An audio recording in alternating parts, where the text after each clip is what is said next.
Okay, kung kahapon nag-4 deck tayo, pero naisip nating dagdagan yung ating study na ginagawa. Aside from the feasibility study and other models na ginawa natin, yung feasibility study natin, nilalagay natin yung aggravating circumstances ng, okay, aggravating circumstances ng hindi na-renew ang PWD-ID. Okay?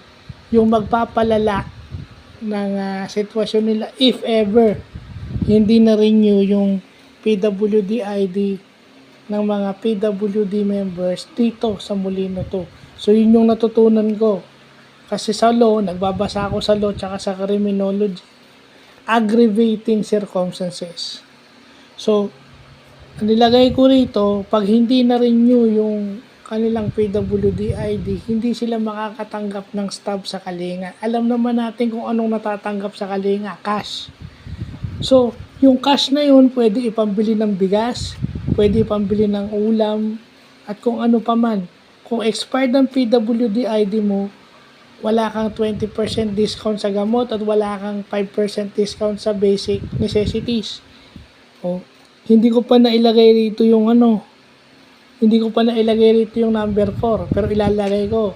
Dahil expired ang ID nila, wala na silang libreng sine. For recreational purposes yun.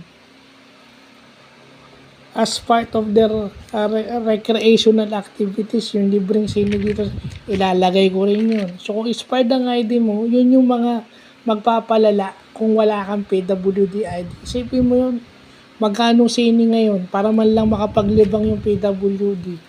Yun libre. Pero dahil hindi expired yung ID nila, wala na silang libreng sine.